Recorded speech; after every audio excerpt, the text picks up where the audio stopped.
A tela atrás de mim estava tomada por cronogramas de implantação e protocolos de migração de servidores, mas tudo o que eu conseguia ouvir era o zumbido insistente do meu celular.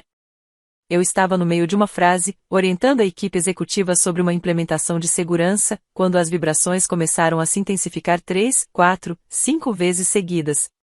Fiz uma pausa. Nunca interrompo uma apresentação, ainda mais uma tão importante, mas algo revirou meu estômago. Pedi licença rapidamente, com licença, só um momento, e saí da sala. No corredor, desbloqueei o celular e fiquei paralisado olhando para a tela. A primeira mensagem era da minha mãe: você não está convidado. A Serene não quer você lá. Pisquei, achando que tinha lido errado. A mensagem seguinte chegou como uma facada: houve uma mudança de planos. A Serene acha que você está tentando fazer do casamento algo sobre você. Os pais do Caleb se ofereceram para ajudar, mas pediram um dia sem drama. Minhas mãos tremiam. Continuei rolando. Por favor, não exagere. Ela só quer que o dia seja perfeito. Esperamos que você entenda. Entender?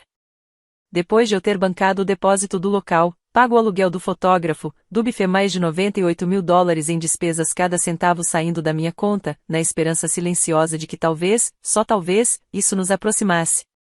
E agora eu estava sendo apagado. Eliminado do dia que eu tornei possível. Senti a pressão se acumular atrás dos olhos, mas me obriguei a ficar firme. Meu coração acelerou. Respondi à minha mãe com uma única palavra: por quê? O balão de digitação apareceu, piscou por um tempo, e sumiu. Sem resposta. De volta à sala de conferências, o ar parecia mais denso. Peguei o controle remoto e terminei a apresentação no automático, com total controle. Ninguém percebeu a diferença. Ou talvez tenham percebido, mas preferiram não comentar. Naquela noite, sentei no sofá. As mensagens ainda abertas. Maxilar travado. Eu não fui apenas excluído. Fui descartado. E, pela primeira vez na vida, algo dentro de mim não se partiu. Queimou. Na nossa casa da rua Rosewood, os papéis nunca foram discutidos, apenas aconteceram. Serene ganhou o brilho. Eu fiquei com a prancheta. Quando os canos estouraram durante uma geada de inverno, fui eu quem pesquisou por encanadores de emergência no Google enquanto minha mãe andava de um lado para o outro. Quando meu pai esqueceu de pagar a conta de luz de novo, fui eu quem ligou para a companhia elétrica e organizou um plano de pagamento. Eu tinha 12 anos. Serene ainda está se descobrindo, minha mãe dizia sempre que eu apontava o desequilíbrio. Você sempre soube o que fazer. Comecei a usar minha competência como armadura mesmo quando ela apertava. Serene flutuava pela escola envolta numa nuvem de extensões de última hora e charme. Eu virava noites reescrevendo redações, colorindo cadernos, construindo sistemas onde antes só havia caos. Enquanto ela girava nas práticas das líderes de torcida, eu mantinha tudo de pé nos bastidores. Eu me voluntariava nas feiras de ciências e preenchi sozinho os formulários do FAFSA. Quando me formei como orador da turma, ninguém ficou surpreso, apenas aliviado por eu não ter decepcionado ninguém. Fui para a faculdade em Seattle com 2 mochilas e uma promessa silenciosa: nunca mais dependeria de ninguém do jeito que todos sempre dependeram de mim. 4 anos depois, subi ao palco com honra summa cum laude e já com uma oferta de emprego em mãos. Trabalhava até tarde, economizava tudo que podia e morava em um estúdio com paredes finas como papel, enquanto os outros comemoravam seus primeiros salários com champanhe. Quando nossa startup foi vendida, acordei milionário. Sem alarde. Sem carro de luxo. Apenas um saldo bancário tranquilo e, pela primeira vez, um espaço de respiro que eu nunca tinha conhecido antes. Foi então que os telefonemas começaram. O carro do meu pai precisava ser trocado. As horas da minha mãe foram reduzidas. O contrato de aluguel da Serene terminou em confusão. Eu ajudava sempre. Não porque me pediam, mas porque fui treinado para antecipar o pedido antes mesmo que ele fosse feito. Então, quando Serene ficou noiva, ajudar no casamento parecia apenas mais uma dessas expectativas silenciosas. Tudo começou com um telefonema à meia-noite. A voz dela era um sussurro animado, ofegante. Thalia, ele me pediu em casamento num barco ao pôr do sol. Foi perfeito. Eu ainda estava sonolento, mas feliz por ela. Soava como se ela tivesse saído direto daqueles painéis do Pinterest que costumava folhear no ensino médio. Ela disse que queria algo pequeno, íntimo, encantador. E então mencionou o Griffin State, um lugar que eu conhecia bem. O preço começava em $50.000, só pelo básico. Não se preocupa, ela se apressou em dizer. Os pais do Caleb estão pensando em ajudar. Eu sei que a mamãe e o papai não têm muito, mas vamos dar um jeito. Talvez você possa ajudar só com umas coisinhas pequenas. Eu disse sim. Sem pedir detalhes. Eu sempre dizia sim. 2 semanas depois, durante o brunch, ela deslizou uma planilha pela mesa. Estava toda colorida por códigos e assustadora. O orçamento total era de $120.000. As coisas pequenas, ao que parecia, incluíam o depósito do local, fotógrafo, buffet e uma dúzia de outros itens essenciais. Estamos só esperando resposta dos pais do Caleb, ela disse com os olhos suaves e um tom de leve desamparo. Eles ainda não estão totalmente a bordo. Foi aí que percebi que aquele vamos dar um jeito significava você vai dar um jeito. Eu já tinha transferido o valor do depósito do Griffin State e pago a primeira fatura do buffet. E as ligações continuaram. O florista precisava de um sinal com urgência. O vestido de grife pelo qual ela se apaixonou estava prestes a sair de linha. A banda que Caleb adorava tinha uma vaga, mas só seguíssemos rápido. Cada vez era tratada como uma emergência. Cada vez parecia que só eu podia salvar o dia. Eu fazia planilhas, organizava recibos e me convencia de que, quando o casamento terminasse, eu finalmente poderia respirar de novo e que todos se lembrariam de que fui eu quem fez tudo acontecer. Mas, em algum ponto entre a terceira fatura e o quinto pedido urgente via Venmo, deixei de ser irmã e me tornei uma espécie de sócia silenciosa. Alguém que nunca aparecia nas fotos, mas sempre pagava a conta. E quando finalmente perguntei quanto a família do Caleb estava contribuindo, Serena hesitou.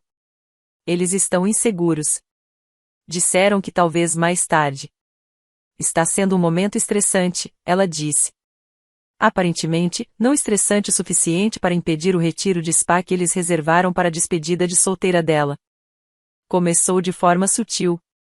Um grupo de bate-papo no qual não fui incluída. Uma reunião com o florista agendada bem na hora da minha revisão trimestral.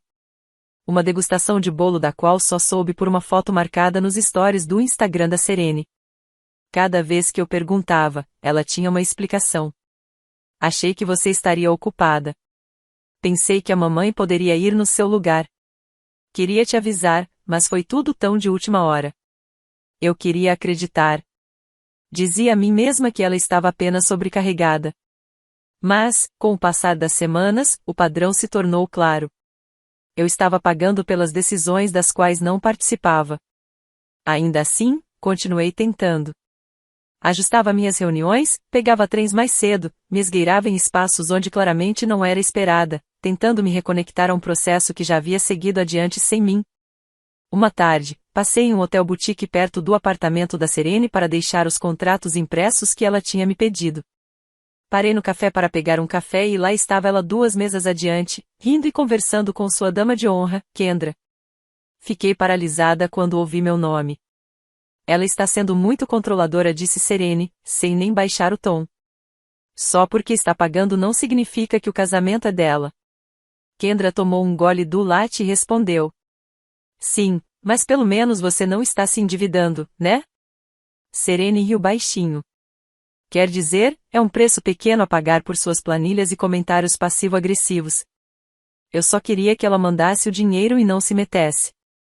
Recuei antes que me vissem, com as mãos tremendo. Naquela noite, fiquei encarando o orçamento todo codificado por cores, aquele que levei horas para montar, e de repente não fazia mais sentido. Não sabia mais para quem eu tinha feito aquilo. Esse tempo todo, achei que estava ajudando. Apoiada. Sendo a irmã presente. Mas o problema foi justamente ter aparecido. E na semana seguinte, piorou. A mensagem chegou durante nossa reunião de segunda-feira, em meio a notificações do Slack e alertas de implantação de código. Era de um primo do lado do Caleb, alguém com quem eu mal falava. Oi? Sinto muito que você não vá ao casamento. espero que esteja melhor. Fiquei confusa. Depois veio a segunda mensagem. Serene disse que você tem tido episódios. Eu não sabia que estava tão ruim assim. Minhas mãos ficaram geladas.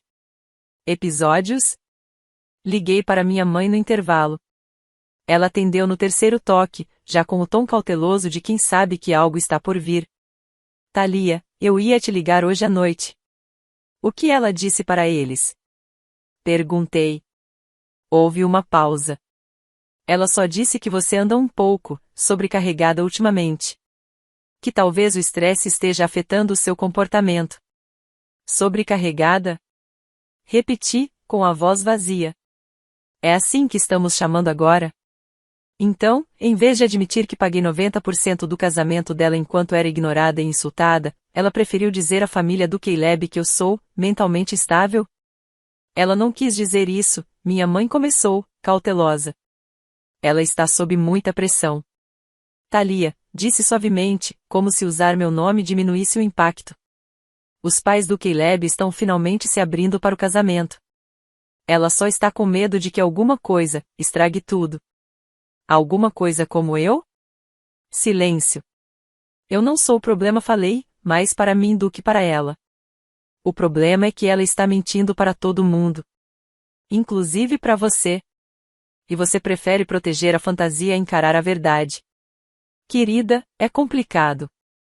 Não, na verdade não é. Desliguei antes que ela dissesse qualquer outra coisa. Fiquei ali, no meu escritório, encarando meu reflexo na tela preta do monitor. E algo dentro de mim mudou. Não era raiva. Nem tristeza. Era clareza. Eles nunca iam me enxergar. A não ser que eu parasse de tornar tão fácil desaparecer. E, na manhã seguinte, fiz algo que nenhum deles esperava. Não dormi naquela noite. Fiquei sentada à mesa da cozinha, com uma caneca de chá frio na mão, sob o brilho pálido do notebook, cercada por contratos impressos, e-mails, planilhas que eu conhecia de cor. Eu tinha recibos de tudo. Depósito do local, buffet, flores, fotógrafo, aluguéis. 55 arquivos de planejamento, todos codificados por cores e atualizados obsessivamente nos últimos 6 meses. Todos guardados em pastas organizadas com o título Casamento da Serene e do Caleb. Abri um novo documento e digitei 3 colunas. Pagamentos pendentes, serviços canceláveis, itens não reembolsáveis. Mapeei cada centavo, linha por linha. Sem raiva, sem lágrimas. Apenas clareza. Cirúrgica. Comecei pelo local. O contrato da Griffin States tinha uma cláusula de reembolso parcial, válida se o cancelamento fosse feito com mais de 72 horas de antecedência. Liguei para Susan, a coordenadora, alguém com quem eu troquei incontáveis e-mails nos últimos meses. Oi, Susan. Aqui é a Thalia Rovan. Eu preciso cancelar a reserva. Ela fez uma pausa. Posso perguntar por quê? Por que não vou mais bancar um casamento do qual fui excluída? Por que parei de financiar uma fantasia que me apagava? Mas, para ser justa, Susan não insistiu. Ela me orientou em todo o processo de cancelamento, encaminhou o formulário de reembolso e ainda se ofereceu para enviar um extrato para fins fiscais. Depois vieram os contatos com o florista, o DJ, a empresa de aluguel, a equipe do bar. Um a um, fui desfazendo tudo que havia colocado em movimento. A maioria dos fornecedores foi compreensiva. Alguns já sabiam. Aparentemente, as notícias corriam rápido. Você não é a primeira, sussurrou o fotógrafo. Mas talvez seja a mais corajosa. No começo da noite, todos os cancelamentos possíveis estavam feitos. Transferi os reembolsos parciais para minha conta poupança. Fiz logout. Depois, fui até a pasta de planejamento compartilhada, aquela onde todos tinham acesso, mas só eu contribuía. Baixei tudo. Fiz backup. E apaguei da nuvem. Perdido. Cada mapa de assentos, cada citação de fornecedor, cada planilha. Fechei o laptop e soltei o ar dos pulmões. Eu não tinha percebido quanto espaço aquilo tudo ocupava. Física, mental e emocionalmente. Pela primeira vez em meses, me senti leve. E então, o celular tocou. Eu não precisei olhar para saber, era Serene. No segundo em que atendi, ela já estava gritando. O que diabos há de errado com você? A voz de Serene ecoava do outro lado da linha. O local acabou de ligar, os floristas cancelaram, tudo está desmoronando, e a culpa é sua. Se eu não recuei e antes respondi com calma foi porque você deixou bem claro que eu não era bem-vinda. Você está arruinando minha vida por causa do seu ciúme. Ela disparou. Não falei com firmeza. Eu estou recuperando a minha. Você queria um casamento perfeito sem mim? Agora você não tem nenhum dos dois. Ela soluçou, e desligou. 5 minutos depois, minha mãe ligou. Deixei cair na caixa postal. Logo em seguida veio meu pai. Depois, uma enxurrada de mensagens que eu nem me dei ao trabalho de abrir. Bloqueei todos eles. Não por raiva. Por autopreservação. Abri uma aba no navegador e pesquisei por cabanas na costa de Washington. Encontrei uma, escondida entre as árvores, perto de um trecho de praia que eu lembrava de uma viagem de carro de anos atrás. Sem Wi-Fi. Sem sinal de celular. Apenas silêncio. Reservei por uma semana, arrumei uma mochila e fui embora na manhã seguinte, antes mesmo da cidade acordar. Sem aviso. Sem explicações. Quando perceberam que eu tinha partido, o vento já batia no meu rosto. Telefone desligado. A costa desaparecendo atrás de mim. Não havia vingança no meu coração. Apenas silêncio. Apenas espaço. E, conforme o barco se aproximava da península, senti algo se desenrolar dentro do peito, um afrouxamento que levou anos para acontecer. A cabana era menor do que eu imaginava. Um cômodo só. Um fogão a lenha. Uma mesa antiga na cozinha que virou meu santuário. Deixei o laptop em casa. O celular ficou desligado. O silêncio não era vazio.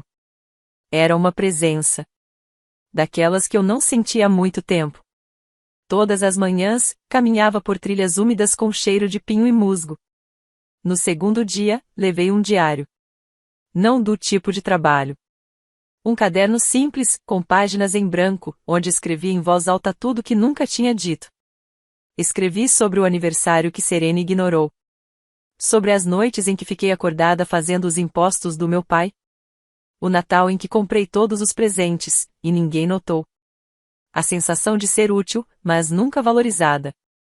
De ser contada, mas nunca incluída. No quinto dia, encontrei uma cachoeira escondida no fim de uma trilha estreita. Sentei perto dela. E rasguei cada página do diário em tiras finas, jogando uma na correnteza. Parecia bobo. Parecia sagrado. Quando deixei a península, a dor ainda estava comigo. Mas era diferente. Mais nítida. Agora minha sob meus próprios termos. Antes mesmo de desfazer as malas, agendei uma consulta com uma terapeuta. A doutora Kessler não pediu detalhes da minha história logo de cara. Ela perguntou: quem é você quando não está consertando a vida dos outros? Foi a primeira pergunta que me fez chorar. Começamos devagar. Padrões. Limites. Mitos familiares. Comparecia toda semana. Parei de justificar o que sentia. Parei de explicar quem eu era. A tristeza não desapareceu. Mas parou de controlar o ambiente. Quando chegaram as férias, não voltei para Eugênie. Fiz meus próprios planos. A primavera chegou silenciosa. Sem grandes revelações. Apenas pequenas escolhas que, juntas, mudaram tudo. Mudei minha assinatura de e-mail. Saí do grupo de mensagens da família. Parei de responder a perguntas que começavam com: você poderia só? Redirecionei toda a energia que antes usava para apagar incêndios dos outros. Criei uma bolsa de estudos para meninas aprenderem programação em escolas rurais. Fiz doações mensais para um projeto de reflorestamento na Península Olímpica, as mesmas florestas que me ajudaram a voltar a respirar. Era bom doar. Quando ninguém esperava nada em troca. Minha terapeuta chamava isso de Reaproveitamento emocional. Ela disse que eu tinha passado tanto tempo sendo o contato de emergência da família que havia me esquecido de como pertencer a mim mesma. Passei o dia de ação de graças com colegas de trabalho que aprenderam a cozinhar com tutoriais do YouTube e riram das próprias tortas queimadas. Na manhã de Natal, tomei café em uma casa cheia de amigos que trocavam jogos de tabuleiro, não expectativas. Na sessão de terapia, mapeamos meus papéis familiares. A doutora Kessler chamou de terceirização emocional. Eles fizeram de você um recipiente, ela explicou. Despejaram o estresse deles em você e chamaram isso de proximidade. Assenti. Eu já sabia. Só não tinha as palavras. Falamos também sobre culpa. Sobre como meus pais me criaram para sentir que o bem-estar de todos era minha responsabilidade. Sobre como a fragilidade de Serene virou o eixo em torno do qual nossa família girava. Mas agora, eu estava escolhendo uma nova órbita. Uma que não exigia que eu me encolhesse. Parei de monitorar. Parei de tentar decifrar mensagens sem entusiasmo. Deixei o silêncio se estender. Então, numa tarde de janeiro, chegou um envelope azul claro na minha caixa de correio. Sem remetente. Apenas meu nome escrito à mão, uma letra que eu não via desde que éramos crianças. O envelope estava macio nas bordas, como se tivesse sido carregado por dias. Dentro, um cartão simples. Sem flores, sem relevo. Apenas a letra de Serene, menor do que eu me lembrava. Te devo um pedido de desculpas. Podemos conversar? Sem justificativas. Sem rodeios. Só isso.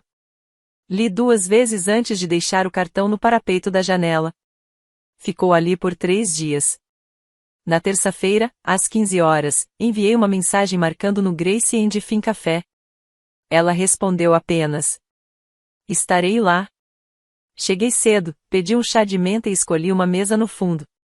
Quando Serene entrou, mal a reconheci. Nada dos saltos altos, nem do cabelo arrumado em ondas perfeitas. Ela usava um suéter cinza, sem maquiagem, o cabelo preso num coque desajeitado, não do tipo propositalmente bagunçado, apenas real. Não sei por onde começar, ela disse, depois que sentamos. A voz não estava trêmula. Estava baixa. Eu não disse nada.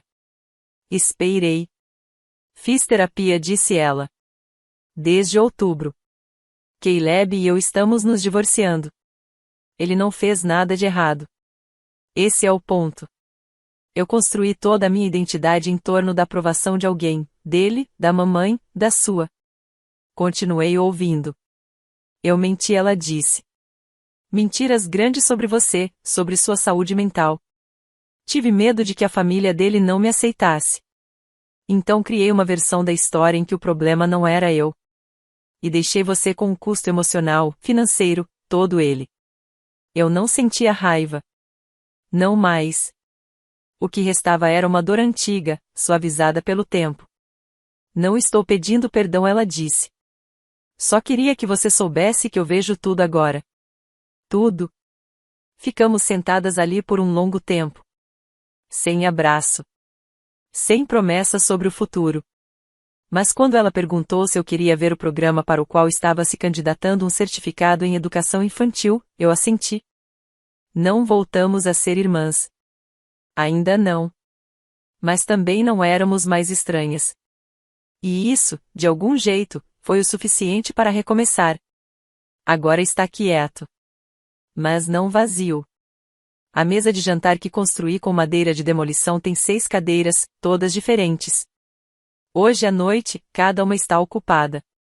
Amigos passam pratos, contam histórias, enchem os copos uns dos outros. E ninguém me pergunta o que eu fiz para merecer estar ali.